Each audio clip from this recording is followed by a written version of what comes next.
I am a software engineer. Currently, I work for Amazon, and I had a pretty interesting and maybe a little bit untraditional career path. And currently, I'm doing a lot of consulting for junior engineers, how they should prepare their career, how they should get their first job, what is important for them to be look at, and how the job market works. And I noticed a couple of kind of misunderstandings sometimes, and also people thinking very linearly about their career. We often have a very mm, narrow view of how a career can look like. And in this video, I want to talk a little bit about different ways that you could experience career progression, how it looks like, and what to be aware of when kind of navigating this tech market and tech career in general. So let's talk about what I would dub to be the most common understanding of a successful career. This is something you see at every single university. And the most common way to think of a career is that you get that internship at a FANG, then you become a junior at that FANG, you become mid-level at that FANG, and then you become a senior at that FANG, and you become staff, and then after that we don't really know what comes after, but there is something like this, right? And this is how we kind of envision a successful career and how we see it shaping and how we dream of it shaping when we are in university. And in our head, maybe we make some kind of ranking. So how a successful career would look like is that we have an internship at some company, then we become a software developer engineer at some other company that is pretty good, and then we jump to another company, and then at the end we end up at Google. I don't know why it's Google, but every single time the ranking kind of looks like this. There's Google, and there's some other FANGs, then there's companies that are adjacent to those FANGs, there are scale-up consultings, and then to have a successful career, essentially what we want is just we want to end up at Google at the end, right? And so we always end up at Google at the end. And for most people, this is a fine way of thinking about a career, but it doesn't really capture how most people's career is going to look like. If yours looks like that, great. You can become an influencer on TikTok or Instagram or whatever. But it's not really a satisfying way to plan your career. It's not really a satisfying way to maybe end your career either. And it's very unrealistic for most people. And so another way that many people will pitch you the career, if you go on some social media, is first you get that FANG job, and then you exit for better salary. So the kind of idea around this one is that the prestige of being in that FANG job really lands you a better opportunity after that pays you more and that you can learn more in. And then after you can kind of plan your career and grow as you want, and join a startup and get equity, and then exit into some magical exit opportunity for that startup, like Netflix or Airbnb when they went public. And at the end, you can always end up as CTO in some kind of startup or some kind of company, right? And yeah, this one is fine. It works well. The problem is that anywhere between here and there. So first off, you have to get the internship at a FANG. You have to get that good scale up that you can work in for a couple of years, that kind of scales, and you get some equity. And then you have to be able to, find those opportunities afterwards. It's very difficult to do this in practice. Most people just end up in a scale up where they don't have much growth, the company's not growing, or they just don't get the FANG job to begin with. And so, yeah, if this works for you, great, it works for some people, but quite unrealistic still. And so I'm going to go over a couple of ways that we can do our career that is a little bit different from this conventional understanding. But first, let's talk about some points that are important in your career. So one thing that I mentioned before in the beginning here, in the first example, is that what they have in common is they all have a brand name. So they all have a FANG early in their career, and that's very important. Generally speaking, if you have a brand name earlier in career and they can see that you worked somewhere stable, employers will take you much more seriously and you'll have better opportunities. And so you might often see that people who went to an Ivy League university are not that interested in then joining a company like Google afterwards because they already have that prestige, and they're more interested in building their own brands because they just don't need it, right? And so that's something to consider. Always try to get that brand name early just so you can kind of maximize the prestige boost that you get from it. The second thing is that body shops or consulting companies are way easier to get into. These companies are, for example, Vipro, Cognizant, which are very bottom of the list, and then we have companies like Salomon, Intuit is also a little bit similar. And these are generally easier to get into, and they will have less of a kind of cutthroat culture. So the other point is that growth is not linear. It depends what type of company you work in. So, for example, if you want to work in the fintech industry, or you wanted to work in crypto in the past, having a company like JP Morgan on your resume can carry more weight, even if in a traditional sense they would have lower prestige than a company like Google. Many would still prefer it because you have some knowledge that you gain as a job that is relevant for the fintech job, right? And then the last one is that focusing on the type of work that you're doing and the profile you want will achieve you much better results. And what do I mean by this? It kind of ties into that point about JP Morgan. If you want to be a backend engineer, you need to position yourself, and you want to work with like very low level languages, you need to position yourself in a company where you can do that type of work, and in a part of the company where you can do that type of work with high visibility. And that goes for everything. You need to find a place within a company that you can have high impact. And it doesn't matter as much about the name of the company, but more about where are you and what are you doing in your job, right?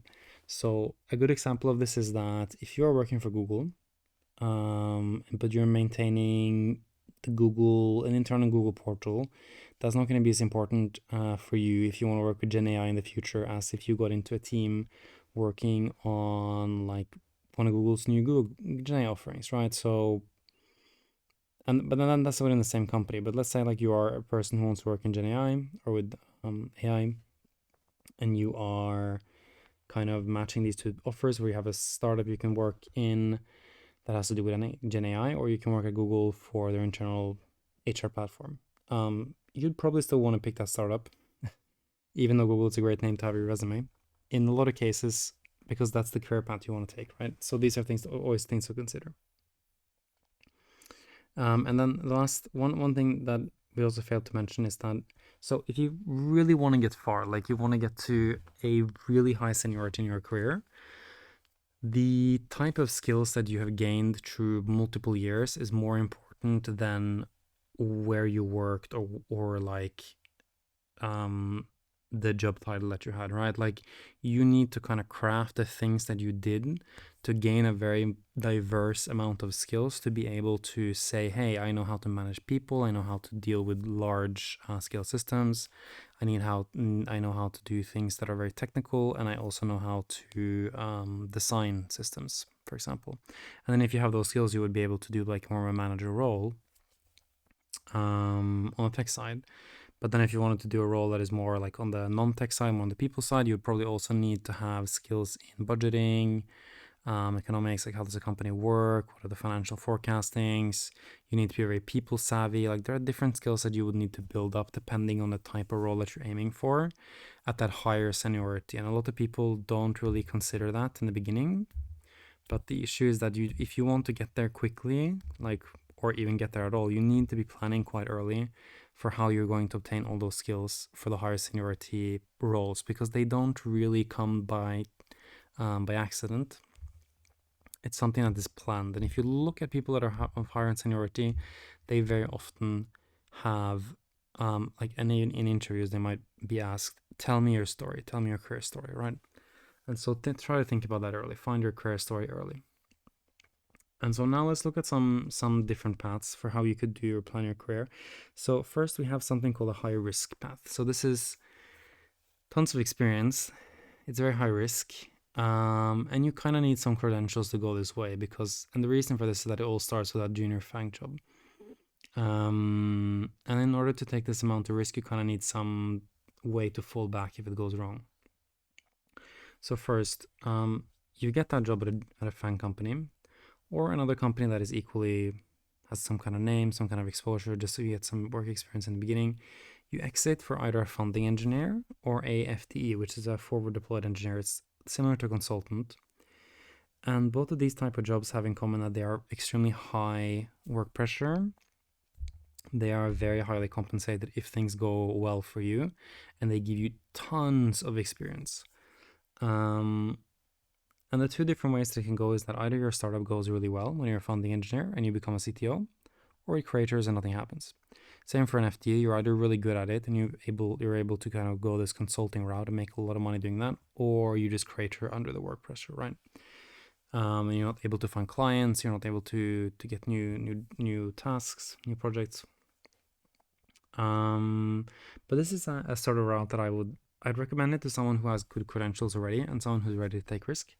So, and it's essentially someone who's financially stable, right? Like that comes kind of with it. Like if you're financially stable, you want to take high risk. Getting that founding engineer position and kind of going into the startup ecosystem is a way that you can gain a lot of leverage because you are having equity in a company that it potentially could grow massively, right? Same for the bottom one as well. Here you have a lot of nicer kind of exit opportunities later in your career, and you set you up for a much higher paycheck. So let's look at one that is a little bit less risky. This is what I call the medium risk path.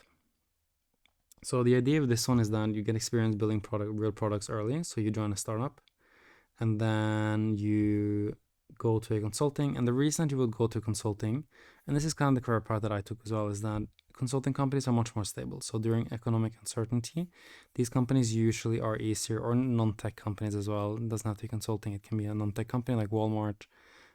They're generally speaking more stable, and so it's easier to keep your job and stay there for a while.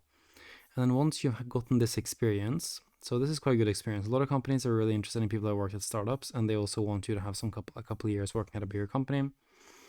When you have this sort of base, like this is what I would call a base of experience, stability, and growth, then you can take a little bit more risk and go to one of those FAANGs, or go to, like, let's say it's FAANGs or scale ups. You can take on a little bit more risk for a little bit more growth, and then you can exit to a leadership position, or if you were at that FAANG, you could exit to a scale up after this, right? And so I've seen this one work very often for many people. It's very consistent, but it's a little bit slower than the one on the bottom. And then let's look at one that is extremely low risk. This is the one that I've seen people from my home country do all the time, because we are extremely low risk individuals in Norway, where I'm from. And so what they do is that they start at a junior position, either as a consultant or in a not tech first company like Walmart or IKEA or whatever. They work there, they become mid, then they become a senior in the same company. And then afterwards, they exit to something else. Like they change their job to something else. Maybe it's a FAANG, that would be the best case. Or it's something that is like a better company. And they stay there for a couple more years, and then they maybe become some leadership. Most likely for this type of role, you're not really going to end up in that leadership position, to be honest, because this path has such low risk that you would probably need another step between. Like you would need to stay in this company, and then you would need to become, let's say, like you would need to become a engineering manager, and you'd probably need to work that for a couple more years, like maybe let's say 3 to 4 years.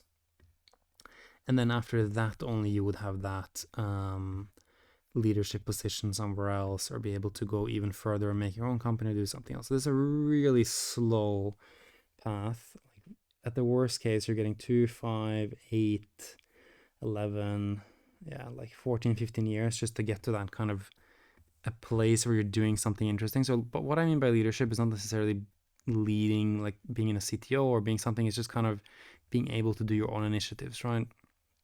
So this takes a long time, but it's very low risk. So if you don't like risk, it's great.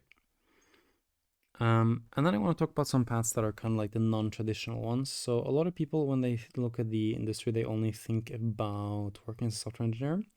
But there are sales and business adjacent positions that can land you in a different field. So here I kind of noticed those. So usually you would start as in a consultant or a non-tech firm, then you get to a mid-senior, and then you get to something called a solution architect. And what a solution architect is that solution architect, or SA for short, is a mix of sales and, let's say, programming or engineering. Let's say sales and engineering. So the type of skills that you obtain in this role is very unique, and they position you very well for leadership opportunities. So very often solution architects exit into leadership, and I've seen that happen many times where, especially this bottom one, where essentially you go from junior consulting to business analyst, solution architect, and then you become a lead at some kind of startup. This is very common. And it's kind of like an easy cheat code if your like aspirations essentially to become like head of engineering early, or work at some kind of lead somewhere very early. It's a very good role for doing that. And it's a non-traditional role, Platt. So essentially, like, you go into the business side very early, and then you can always exit back to the engineering side. But this one blends well for those leadership positions. Okay, so those are the type of paths that I wanted to share today, how you could kind of build it. And just to recap, like, some things that are really important early is just getting a brand name, super important. If you don't want to take too much risk, you really need the brand name, because essentially the brand name makes it so that it's easier for you, even if you do take a risk and you fail, to go back to something more stable. And it means that your career progression will always be kind of not tarnished, but like it will give you a boost having that brand name on your profile, right? And so I always kind of tell people to start with this one, and you'll see a lot of my kind of steps have that FANG step in the beginning, like also the most kind of promising ones. Like, this is the best one. If you can do something like this, it's probably the best one. But it's just not realistic that that's going to happen. And so that's why we have these kind of alternate things where you go from the startup and you do the other sort of paths. Like, if I had, if I went to an Ivy League school, I'd just do something like this. That would be my path, that'd make me the most amount of money, the most amount of growth. But we don't all go to Ivy League schools, and that's why we have some other ones. So I'm going to link this chart that I made, this whole thing, in the description of this video. Feel free to take a look if you guys want. And yeah, see you in the next one.